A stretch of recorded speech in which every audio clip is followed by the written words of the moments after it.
स्वागत है जीवित परमेश्वर की जीवित हजूरी में। आमीन। Hallelujah, congratulations.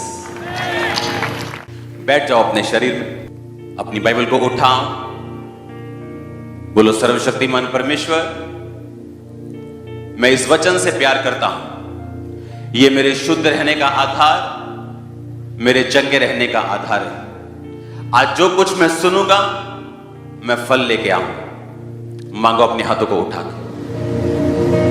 आज मेरा बिलीव है कि परमेश्वर आपको अपना वर्ड दे के यहां से भेजेंगे, क्योंकि मोस्ट इंपॉर्टेंट थिंग, सबसे जरूरी बात जो क्रिश्चियनिटी की है, आज मैं उस बारे में आपसे बात करूं। मोस्ट इंपॉर्टेंट, उससे इंपॉर्टेंट और कुछ नहीं। अपने पड़ोसी को बोलो मोस्ट इंपॉर्टेंट, सबसे जरूरी। आमीन। अगर आप उत्पत्ति से शुरू हो जाओ और प्रकाशित वाक्य तक अगर आप देखो, आपको वही व्यक्ति परमेश्वर के लिए काम करते हुए मिलेंगे जो सेल्फ डेथ में। यीशु मसीह ने कहा, अगर तू अपना क्रूस उठा के मेरे पीछे ना आए तो तू मेरा चेला होने के काबिल नहीं। अब बोलो अपने पड़ोसी को, सबसे जरूरी बात है कि तू अपने आप में मुर्दा हो ताकि परमेश्वर तुझसे काम कर सके। हालेलुया। क्रिश्चियनिटी में अगर आप देखोगे, सबसे ज्यादा काम अगर किसी बंदे ने किया है, वो वही लोग हैं जो अपने आप में मरे हुए हैं। यीशु मसीह ने कहा, अगर तू अपना क्रूस उठा के मेरे पीछे नहीं चलेगा तो तू मेरा चेला होने के काबिल नहीं। अगर कोई मेरा पीछा करना चाहे, अपना क्या उठाए? बोलो अपने पड़ोसी को, क्या उठाए? अपना क्रूस उठाए और क्या करे? मेरे पीछे आए। इब्रानियों की पुस्तक उसका 11 अध्याय, उसकी 25-26, इसलिए कि उससे पाप में थोड़े दिन में सुख भोगने से परमेश्वर के लोगों के साथ दुख भोगना अधिक अच्छा लगा, और उसने मसीह के कारण निंदित होने को मिस्र के भंडार से बड़ा धन समझा, क्योंकि उसकी आंखें फल पाने की ओर लगी थी। इसमें मूसा की बात हो रही। 40 साल वो एक राजकुमार था, बाइबल कहती है 40 साल उसने वो देखा जो उसने पहले कभी नहीं देखा। 40 साल एक ऐसा व्यक्ति जिसके पांव के नीचे जब वो बेड से उतरता था तो सोने की चप्पल आती होगी, चांदी की चप्पल आती होगी, रेड मैट और ग्रीन मैट आते होंगे, वो भी सोने के साथ बुने हुए। और बाइबल कहती है जब उसे यह मालूम हुआ कि मैं एक इब्रानी हूं और परमेश्वर यहोवा का एक सन हूं, तो लिखा उसने मिस्र के राजकुमार के पद को छोड़ दिया और मसीह के कारण निंदित होने को अपना लिया। और बाइबल कहती है अगले 40 साल उसकी ट्रेनिंग के रहे। जब वो 40 साल मिधान देश में परदेसी होकर रहा, और उसके अगले 40 साल उसके राज्य में रहे, जो परमेश्वर के नाम में उसने लोगों को छुड़ाया। सबसे पहले मूसा ने फैसला किया कि नहीं, मसीह के कारण मैं निंदित होना प्रेफर करूंगा अपना जीवन दुखों में निकालने से। और बाइबल कहती है उसने फैसला किया कि वो परमेश्वर के लिए खड़ा होगा। अगले 40 साल परमेश्वर ने उसे सेल्फ डेथ में रखने के लिए उसके भेड़ और बकरियों को चराने में लगाए। आपका बेस्ट पैदा होगा जब आप क्रूस उठा के सेल्फ डेथ में चले जाएंगे। और कैसे होगी ये सेल्फ डेथ? अपने आप में मरना, अपना क्रूस उठाना, ये आसान नहीं। परमेश्वर आपको निकालेगा अलग अलग चीजों से, दुखों से, निराशाओं से, बीमारियों से, कलेशों से, धोखे से। अगर आप सेल्फ डेथ देखना चाहते हैं तो यीशु मसीह ने कहा, अगर तू अपना क्रूस ना उठाए तो तू मेरे काबिल ही नहीं। और क्रूस उठाने का मतलब यह है अपने आप में मरना। प्रतिदिन अगर तू मेरा क्रूस ना उठाए तो तू मेरे काबिल नहीं। इसका मतलब अपने आप में मरना। अगर तू अपने आप में मरा नहीं तो मेरे काबिल नहीं। अब मैं आपको बताता हूं इसका मतलब क्या है। सेल्फ डेथ ये वो पोजीशन है जब एक विश्वासी इस पोजीशन पे पहुंचते हैं, जिस तरह मूसा पहुंचा और उसने पैसों की परवाह नहीं की, वचन की परवाह की। अपनी पदवियों की परवाह नहीं की, वचन की परवाह की। यह होती है सेल्फ डेथ। बाइबल कहती है यूसुफ 17 साल का था जब अपने पिता की भेड़ बकरियों को चराने के लिए वो जाया करता था, और उसे सपना आता है, और उस सपने में परमेश्वर उसको बताते हैं कि वो अपने भाइयों से अधिक ऊंचा किया जाएगा, और इस सपने के कारण उसके भाई उससे बैर करते हैं और उसको सूखे गड्ढे में डाल के मारने की कोशिश करते हैं। वहां से वो निकलता और मिस्र देश में जाता है, और 30 साल तक कभी पोतीफर के घर में, कभी जेल में रहता है। ये 13 साल उसकी सेल्फ डेथ के थे। ये 13 साल में परमेश्वर ने उसे तैयार किया कि कैसे परमेश्वर के ऊपर भरोसा रखा जाए। जब वो मौत के करीब था, इमोशनली डिस्टर्ब था, तब भी उसने पोतीफर की पत्नी के साथ सेक्स करना नामंजूर किया। आज कोई पवित्रताई में इसलिए है, उसे मौका नहीं मिल रहा। आज कोई चोरी इसलिए नहीं कर रहा क्योंकि वो फाइनेंस टीम में नहीं। लेकिन जैसे आप उसे मौका देंगे, तब मालूम होगा ये बंदा पवित्रताई में है या चोर है या नहीं। हालेलुया। और लिखा वो 13 साल इमोशनली डिस्टर्बेंस में, अकेला, घर से दूर, जहां गया वो भी दुश्मन। पर बाइबल कहती 30 साल का होकर जब वो प्रधानमंत्री बना, 110 साल तक जीवित रहा। मेरी बात को आज ध्यान से सुनना। अगर आप जीसस क्राइस्ट को फॉलो करेंगे, अपने आप में मर के आप परमेश्वर का ध्यान रखेंगे, उसके वचनों पे चलेंगे, आपका कलेश तो छोटा सा होगा, पर आपकी महिमा सालों की होगी यीशु मसीह के नाम में। दूसरा कुरिन्थिया 4 उसके 16 से 18 आयत। इसलिए हम हियाव नहीं छोड़ते, यद्यपि हमारा बाहरी मनुष्य तब नष्ट होता जाता है, तो भी हमारा भीतरी मनुष्य तब दिन प्रतिदिन नया होता जाता है। क्योंकि हमारा पल भर का हल्का सा कलेश हमारे लिए बहुत ही महत्वपूर्ण और अनंत महिमा उत्पन्न करता है। हम तो देखी हुई वस्तुओं को नहीं, परंतु अनदेखी वस्तुओं को देखते रहते हैं, क्योंकि देखी वस्तुएं थोड़े दिन की हैं और अनदेखी वस्तुएं सदा बनी रहती हैं। 17 आयत को मैं दोबारा पढ़ूंगा। क्योंकि हमारा पल भर का कलेश, हल्का सा कलेश, हमारे लिए बहुत ही महत्वपूर्ण और अनंत महिमा उत्पन्न करता जाता है। हमारा थोड़ा सा कलेश कहता अनंत महिमा को पैदा करता है। जो आपने सह लिया परमेश्वर में आके, आपने परमेश्वर के वचन को त्यागा नहीं, क्योंकि आपके रिश्तेदार यही चाहते थे कि आप उसके वचन को त्याग दें। आपने अपने शरीर की नहीं सुनी, व्यभिचार की नहीं सुनी, चोरी की नहीं सुनी, आपने वही किया जो वचन चाहता था। बाइबल कहती है अगर तुम इस तरह चलोगे, तुम्हें कलेश का सामना करना पड़ेगा, तुम्हारे लोग तुम्हारे विरोधी हो जाएंगे, लेकिन बाइबल कहती तुम्हारा हल्का सा कलेश अनंत महिमा को पैदा करेगा। उसका 13 साल का कलेश उसके 80 साल के राज्य को पैदा किया उसने। वो 30 साल का था जब प्रधानमंत्री बना, और 110 साल तक अपनी कुर्सी पे खड़ा रहा। आप क्या सोचते परमेश्वर ने आपको अपने पास बुलाया? बाइबल कहती थोड़ी देर में वो तुम्हें दुख उठाने के बाद, कलेश उठाने के बाद सिद्ध भी करेगा और स्थिर भी करेगा और तुम्हारे राज्य को बढ़ाएगा भी। जो काम करने के लिए परमेश्वर ने आपको अपने पास बुलाया, वो काम आपकी जिंदगी में वो जाहिर भी करेगा अगर आप परमेश्वर में खड़े रहेंगे तो। बाइबल कहती है उसके भाइयों ने उसे गड्ढे में डाला। उसे मौत का मालूम था, भूख का मालूम था, पोतीफर के घर में रहा, उसे ब्लैकमेलिंग मालूम था जो उसकी पत्नी ने उसके साथ की, ट्रबल मालूम थे उसको, मुश्किलें मालूम थी, मौत का डर मालूम था। बाइबल कहती है उसका कलेश अनंत महिमा को पैदा कर गया, और वो 80 साल तक उन लोगों के ऊपर भी उसने राज किया जिनके घरों में वो काम किया करता था। हालेलुया। लेकिन वो 13 साल कौन से साल थे? बोलो सेल्फ डेथ के, बोलो अपने पड़ोसी को क्रूस उठाने के, अपने आप में मरने के, अपनी निगाह में मरने के। आमीन। अगर वो साल आपने गुजार लिए तो राज्य करने के लिए तैयार हो जाओ।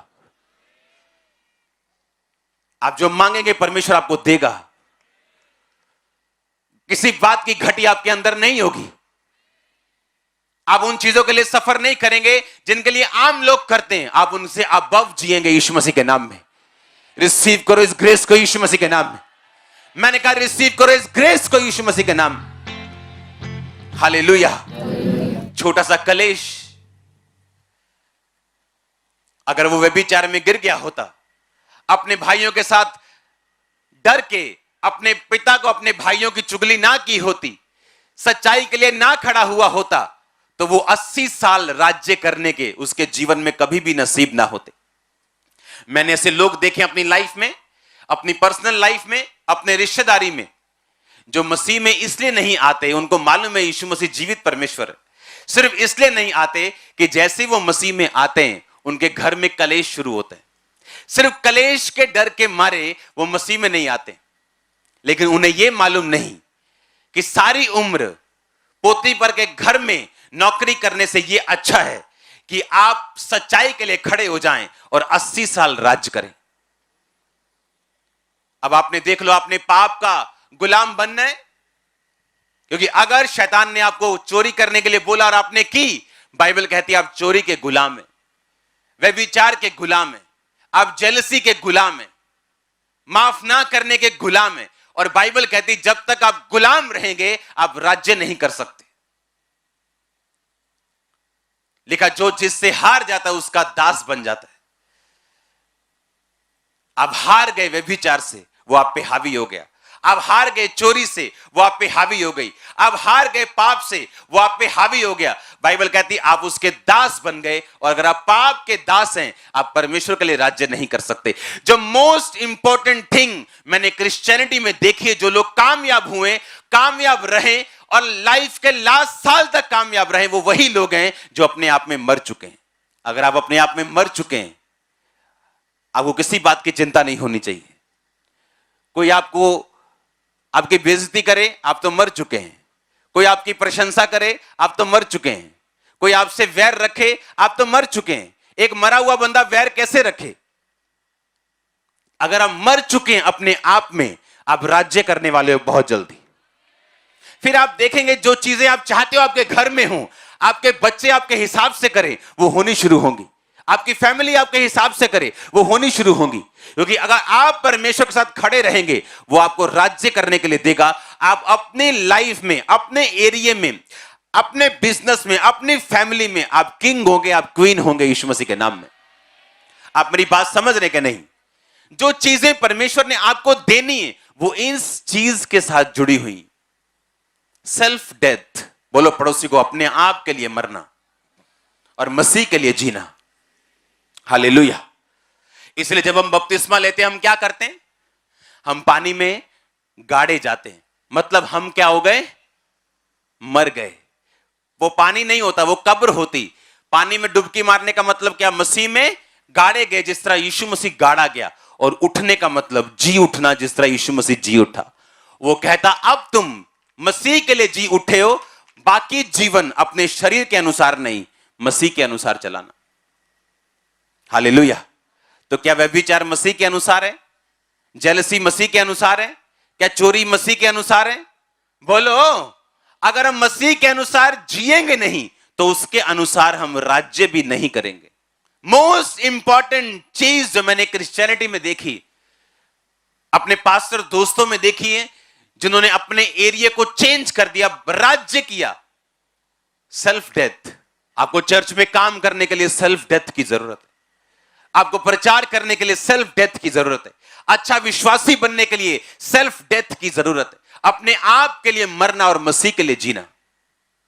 यह शरीर आपका नहीं, किसका है? अगर यह बीमार हो तो किसकी जिम्मेवारी होगी? परमेश्वर की। अगर हम इस तरह से चलेंगे और हीलिंग को कमांड करेंगे, वो भी होगी। डिलीवरेंस को कमांड करेंगे, वो होगी। हम जो मांगेंगे हमें मिलेगा। हालेलुया। अपने पड़ोसी को बोलो सेल्फ डेथ, ऊंची आवाज में बोलो, अपने आप के लिए मरना। इसलिए प्रभु यीशु मसीह ने क्या कहा? उसने कहा अगर तू मेरा अपना क्रूस उठा के मेरे पीछे ना चले तो तू मेरे योग्य नहीं। प्रतिदिन अपना क्रूस उठा के अगर तू मेरे पीछे ना चले तो तू मेरे योग्य नहीं। एवरी डे उसने कहा अपने आप के लिए तू मर चुका है। जो सेल्फ डेथ में नहीं जीते वो पैसा नहीं बो सकते, उनको वो प्यारा लगता है। जो सेल्फ डेथ में नहीं जीते वो सेवा नहीं कर सकते, काम नहीं कर सकते, प्रचार नहीं कर सकते। हालेलुया। मोस्ट इंपॉर्टेंट चीज जो मैंने क्रिश्चियनिटी में देखी है वो है, अगर आप सेल्फ डेथ में जी रहे हैं तो, अगर आप अपने आप में मर चुके हैं तो, किन्होंने राज्य किया है परमेश्वर में, जो अपने आप के लिए मर चुके हैं। Daniel, Shadrach, Meshach, Abednego self death में जी रहे थे। कैसे? क्योंकि उन्हें खोजा, उन्हें किन्नर बना दिया गया था। उन्हें मालूम था उनकी शादी नहीं होगी, वो सिर्फ परमेश्वर के लिए जी रहे थे। सुबह प्रार्थना, दोपहर प्रार्थना, रात प्रार्थना। मूसा वो शादीशुदा था, लेकिन बाइबल कहती सेल्फ डेथ में था। यह सबूत इस बात का यह है कि उसने मिस्र की गद्दी को छोड़ के आम लोगों के साथ वो हो गया, क्योंकि वो सेल्फ डेथ में था। कोई पैसा नहीं छोड़ेगा अगर वो अपने आप में मरा हुआ नहीं। विरोध करना नहीं छोड़ सकता अगर अब मरा हुआ नहीं। जरूर बदला लेगा अगर वो मरा हुआ नहीं है तो, लेकिन अगर मरा हुआ है अपने लिए, वो बदला नहीं लेगा। क्या लाश बदला लेती है कभी? लाश बदला लेती है कभी? लिखा अपने आप को मरा हुआ समझो और मसीह में जीवित समझो। हालेलुया। लाश बदला नहीं लेती। लाश प्रशंसा करने पे हंसती नहीं, ना तो बुरा मानती। परमेश्वर ने कहा तुम मसीह में जब बपतिस्मा लेते हो, तुम अपने आप के लिए मर गए और मसीह के लिए जी उठे। अगर इस तरह से जीवन जियोगे, इस आकाश के नीचे का कोई भी शैतान आपको डिस्टर्ब नहीं कर पाएगा। अगर इस तरह से आप लाइफ जियोगे तो परमेश्वर वो कर पाएगा जिसको करने के लिए उसने आपको अपने पास बुलाया। उसकी योजना अलग थी यूसुफ के लिए, मूसा के लिए अलग थी, दानियल के लिए अलग थी, पतरस के लिए अलग थी, पौलुस के लिए अलग थी, और आप सबके लिए अलग है, और सबके लिए बड़ी है। और सब आप एक एक जन मोस्ट इंपॉर्टेंट वीआईपी पर्सन हो परमेश्वर के सामने। सिर्फ प्रचारक ही नहीं, आप सब लोग, एवरीबॉडी। लेकिन प्रचारक डिफरेंट क्यों रहता है? क्योंकि वो कॉल्ड है इस काम को करने के लिए, और वो परमेश्वर को वो समझता है जो वो आपको समझा रहे हैं। अगर आपने अपनी लाइफ में जो परमेश्वर ने आपके लिए सोचा, अगर आपने वो कर दिया और आप ओवरकम कर गए शैतान के ऊपर, पाप के ऊपर, सेल्फ डेथ में अगर चले गए, तो आपको सचमुच नजर आएगा किस ग्रेट पर्पस के लिए परमेश्वर ने आपको अपने पास बुलाया। आप धीरे धीरे उसमें शामिल होते जाएंगे। आपके बच्चे इन्वॉल्व होंगे, आपके लोग इन्वॉल्व होंगे, सब कुछ एक जगह इकट्ठा होकर परमेश्वर के लिए काम करना शुरू कर देगा जब आप इस रीति के साथ चलेंगे तो। हालेलुया। हर एक लाइफ में परमेश्वर की योजना अलग है। हर एक लाइफ के लिए, आपके लिए अलग योजना है परमेश्वर की, लेकिन रिजल्ट एक ही है जो ग्लोरियस है, महिमा से भरा हुआ है, गवाहियों से भरा हुआ है, जीत से भरा हुआ है। हालेलुया। वो 13 साल की शर्मिंदगी थी और 80 साल का घमंड और राज्य था। क्या लेना चाहते हो? उन 13 सालों में परमेश्वर के साथ समझौता करके अपने 110 साल उसी नौकर की तरह जीना चाहते हो, या उन 13 सालों में सच के लिए खड़े होके 80 साल राज करना चाहते हो? ये आप पे निर्भर करते हैं। अगर आप शरीर के नौकर हैं, पाप के नौकर हैं, गंदी आदतों के नौकर हैं, तो आप परमेश्वर के लिए राज्य नहीं कर सकते। हालेलुया। तैयार हैं आप राज्य करने के लिए? यस नहीं सुना मेरे को? तैयार है आप राज्य करने के लिए? आपको बेस्ट परमेश्वर देने जा रहे हैं। बेस्ट प्लेसेस में आपकी लाइफ में देख रहा हूं, बेस्ट देशों को आपकी लाइफ में देख रहा हूं। आप तैयार है क्या? सुना नहीं मैंने कहा आप तैयार है क्या? अपने पड़ोसी को बोलो, बोलो सेल्फ डेथ, अपने आप में मरना। आमीन। अगर आप अपने आप में मर चुके हैं, आप बदला लेंगे क्या? आप लेंगे बदला? आप माफ करेंगे, आप बदला नहीं लेंगे। आप प्रेयर करेंगे, परमेश्वर के साथ रहेंगे, आप डरेंगे नहीं, क्योंकि आप पहले से मर चुके हैं। किन लोगों को शैतान परमेश्वर से दूर ले जाते हैं? बोला देख देख शदाइया देख, तू भी अपने भरावां नाल मिलिया हुंदा, अज तू गड्ढे च नहीं सी होना। हुण तू मिस्र च आ गया, देख शदाइया, जे तू भरावां दे नाल हुंदा बना के रखदा तो तू भी उन्हां नाल इंजॉय करदा लाइफ नूं। अब तू नौकर बन गया। अगर तू अपने भाइयों के साथ बना के रखता तो तू यहां मिस्र में ना आता। कितना डिस्टर्ब किया होगा इमोशनली शैतान ने उसको, इमेजिन करके देखो। पर वही जीते जिन्होंने शैतान के सिर के ऊपर पांव रख के आगे बढ़े हैं, जो उसकी बातों को रद्द करके आगे बढ़े, वही जीते हैं। हालेलुया। आपने फैसला करना है। अब आप शैतान के नौकर बनना चाहते हैं, पाप के नौकर बनना चाहते हैं, तो आप परमेश्वर के लिए राज नहीं कर सकते। वो काम परमेश्वर कभी पूरे नहीं कर सकता जो उसने आपकी लाइफ में सोचे हुए हैं, अगर आप पाप के दास हैं, पाप के नौकर हैं, शैतान के नौकर हैं तो। हालेलुया। आपको एक साइड चुननी पड़ेगी। एक साइड आपको हमेशा परमेश्वर की ओर लेके जाने की कोशिश करेगी, और एक तरफ शैतान आपको हमेशा शरीर की बात सुनने के लिए मजबूर करे, और वो फैसला निर्धारित करेगा आप अपनी लाइफ में कहां तक जाएंगे। हालेलुया। जो शांति, जो आनंद आप फील कर रहे होंगे, मैंने कभी महसूस नहीं किया ऐसा अपनी लाइफ में। आप जीवित और यहां बैठे हैं, हां, और वचनों को अपनी आंखों से आपने कंप्लीट होता देखा कि वो तुझे बहेलिये के जाल से और महामारी से बचाएगा। आमीन। वो तुझे अपने पंखों की आड़ में ले लेगा और तू उसके पैरों के नीचे शरण पाएगा। उसकी सच्चाई तेरे लिए ढाल और झिलम ठहरेगी। तू ना रात के भय से डरेगा, ना उस तीर से जो दिन को उड़ता है, ना उस मरी से जो अंधेरे में फैलती, ना उस महारोग से जो दिन दोपहरी में उजाड़ता है। तेरे निकट 1000 तेरी दाहिनी और 10,000 गिरेंगे, परंतु वह तेरे पास ना आएगा। हालेलुया। परंतु तू अपनी आंखों से दृष्टि करेगा और दुष्टों के अंत को देखेगा। हालेलुया। पूरा होते देखा हमने वचन को। महामारी ना आती कभी देखते ना हम। हां, ये पौलुस के टाइम में आई, प्रेरितों के टाइम में आई, अकाल पड़े ताकि परमेश्वर अपने वचन को आपको दिखाए। प्रार्थना आपको हेल्प करती सेल्फ डेथ में जीने के लिए। फास्टिंग आपकी सहायता करती अपने आप में मरने के लिए। बाइबल रीडिंग से आप परमेश्वर की उपस्थिति को महसूस करते हो, जीवन को महसूस करते हो। लोग बोलते हैं किस प्रकार हम व्यभिचार से बचे रहें, किस प्रकार हम पाप से बचे रहें। बाइबल कहती है उसके वचन को अपने दिल में रखने से और सावधान रहने से हम पाप से बच सकते हैं। उन लोगों के रिजल्ट देख के जिन्होंने पाप किया और उन्हें क्या हासिल हुआ, हम पाप से बच सकते हैं। जब हम प्रार्थना करने के लिए बैठते हैं, अपना बेस्ट टाइम हम परमेश्वर को देते हैं, वो सेल्फ डेथ करता है आपकी। आप अपने आप में मरते हैं, अपने शरीर, अपने आत्मा में आप ब्लेस्ड होते हैं और अपनी निगाह में आप मरते हैं। बाइबल कहते हैं जब मूसा पहाड़ के नीचे आ रहा था, उसके चेहरों से किरणें निकल रही थी, लेकिन मूसा को यह मालूम नहीं था। जब आपको अपना आप मालूम नहीं होगा, आपके चेहरों से किरणें निकलेंगी, ग्लोरी निकलेगी खुदावंद।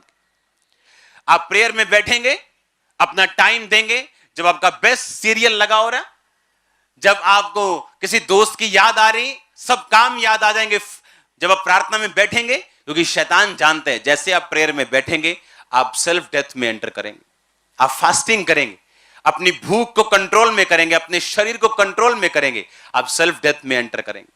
और जब ये होगा, परमेश्वर दुखों को यूज कर सकते हैं, निराशा को यूज कर सकते हैं, किसी भी चीज को इस्तेमाल कर सकते हैं। उन दुखों में परमेश्वर के ऊपर सवाल ना उठा के वफादार रहना, क्योंकि आपके राज्य करने को परमेश्वर ठान चुका कि वो आप करें, ठान चुका है वो।